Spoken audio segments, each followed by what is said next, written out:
20 বছর আগে গত হওয়া মায়ের স্মৃতির উদ্দেশ্যে শান্তিপুর রাধারানী নারী শিক্ষা মন্দিরের পরিচালন সমিতির সভাপতি আনুমানিক 2 লক্ষ টাকা ব্যয়ে নির্মাণ করে দিলেন ছাউনি। ছাত্রছাত্রীদের প্রেয়ারের সময় যাতে তাদের রোদ না লাগে সেই কারণে তাদের মাথার উপর চলে গেল ছাউনি। তিনি এই ব্যবস্থা করে দিলেন কেবলমাত্র শিক্ষার উন্নতির জন্য, ছাত্রছাত্রীদের যাতে প্রেয়ার করতে অসুবিধা না হয়। দেখুন সে দৃশ্য।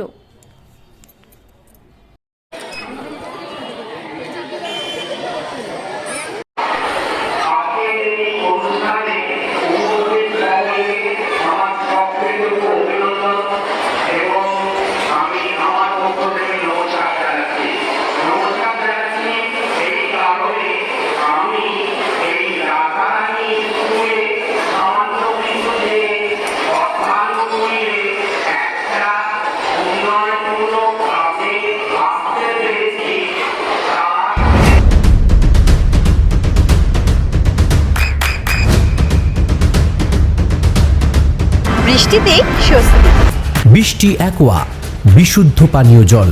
এই স্কুলের সভাপতি মনিলীনাথ ভট্টাচার্য মহাশয় তার পিতামাতার স্মৃতির উদ্দেশ্যে স্কুলের যেখানে প্রেয়ার হয় সেখানে একটি পার্মানেন্ট শেড করে দিলেন নিজস্ব উদ্যোগে, নিজের চেষ্টায়, নিজের মনের বাসনায়।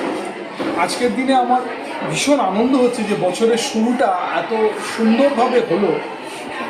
সরকার আসবে, সরকার যাবে, বিধায়ক আসবে, বিধায়ক যাবে, সভাপতি আসবে, সভাপতি যাবে, কিন্তু এরকম সভাপতি যিনি নিজের উদ্যোগে স্কুলকে কিছু দিয়ে গেলেন, নজির খুব কম আছে। শান্তিপুরে এরকম নজির আমার মনে হয় খুব কম। আমার খুব আনন্দ হচ্ছে যে এই মানুষটাকে সক্রিয় রাজনীতি বলবো না, তার বাইরে দাঁড়িয়ে উনি আমার একটা কথাতে রাজি হয়েছিলেন সভাপতি হতে। আজকে হয়তো এটাই পরম প্রাপ্তি।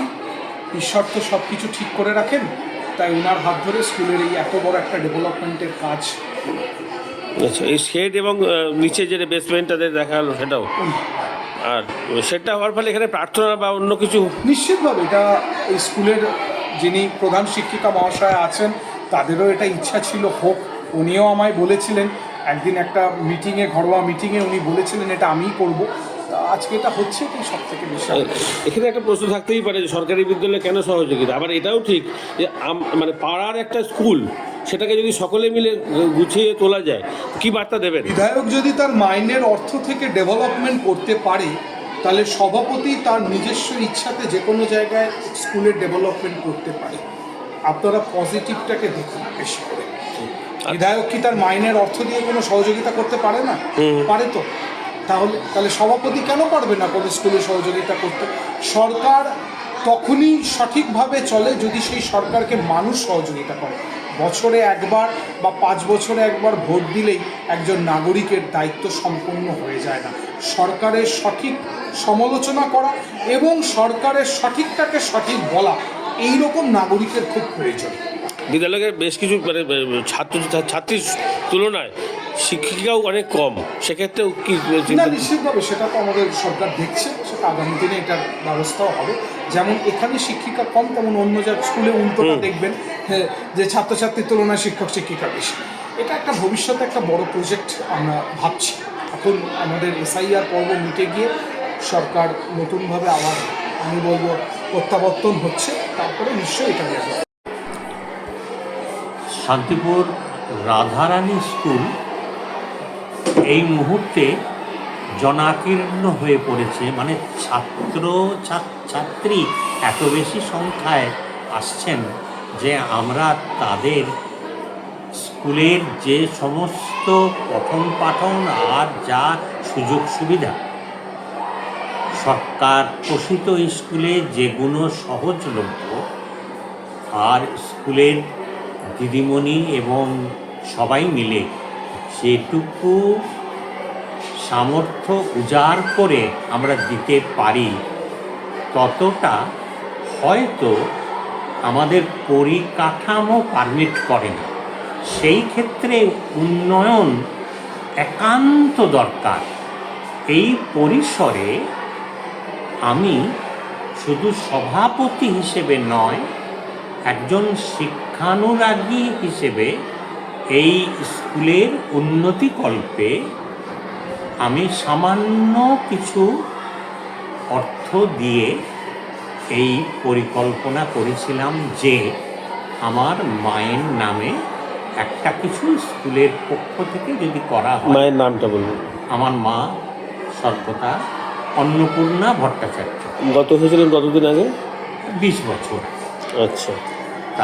তার স্মৃতিতে একটা ভবন তৈরি করারই আমার ইচ্ছা ছিল, কিন্তু সেটা আমার পক্ষে এই মুহূর্তে সম্ভব হচ্ছে না। আমি এখন আমাদের যিনি পরিচালন সমিতির প্রেসিডেন্ট সভাপতি স্যার, উনি আমাদের স্কুলকে, রাধারানী নারী শিক্ষা মন্দিরকে একটা শেড অনুদান হিসাবে দিয়েছেন। উনি অনুদানের টাকাটা দিয়েছেন, আমরা শেডটা নির্মাণ করেছি। আজকে সেটার উদ্বোধন ছিল।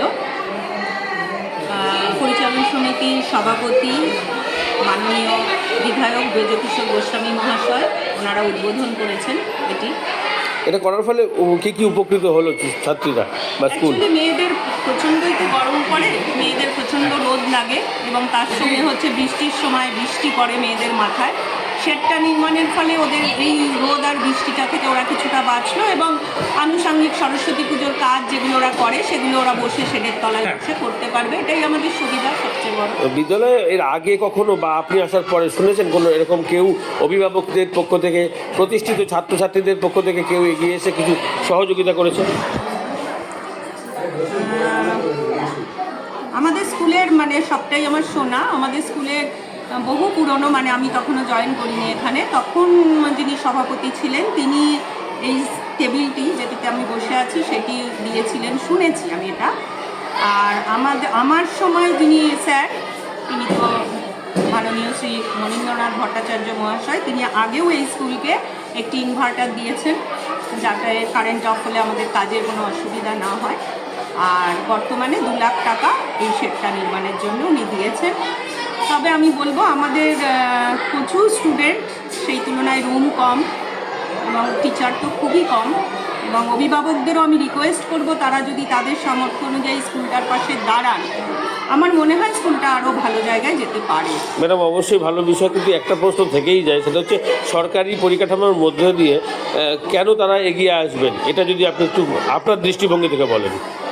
না, সবটাই তো সরকারিভাবে পাওয়া সমস্যা, কারণ প্রচুর স্কুল, প্রচুর ইনফ্রাস্ট্রাকচারের অভাব রয়েছে। সবটাই সরকারি তরফ থেকেই যে সাহায্য আসবে সবসময় সেটা নয়। সরকার হয়তো সরকারি তরফ থেকে যতটা সাহায্য করার তারা করছেন, কিন্তু মনে হয় আমাদের সবার তরফ থেকে আমরা যদি একটু উদ্যোগী হই, আশা করি স্কুলগুলো ভালো চলবে। মানে স্কুলটাও তো একটা অভিভাবকদের গর্বের জায়গা, পাড়ার, অবশ্যই এলাকার সবার সহযোগিতা থাকলে স্কুল নিশ্চয়ই চলবে। তবে সরকারি সহযোগিতারও নিশ্চয়ই প্রয়োজন আছে। এত বড় একটা স্কুল, সমস্যা তো কিছু থাকেই।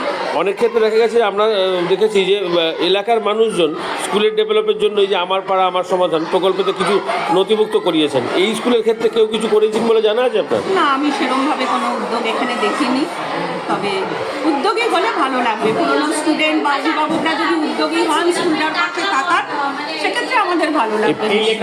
আর প্রাচীরের ক্ষেত্রেও দেখা গেল বেশ খানিকটা খারাপ অবস্থা, প্রাচীর ভাঙা আছে, বিদ্যালয়ে কিছু রুমের অবস্থাও বেশ খারাপ। আমরা একটা প্রজেক্ট করেছি, এখন সরকারিভাবে সেটা যদি গ্র্যান্ট হয় তাহলে আমরা একটু ভালো জায়গা পেতে পারি। আজকেও তো স্টুডেন্ট উইক শুরু হচ্ছে, কি হবে ছাত্রীদের নিয়ে?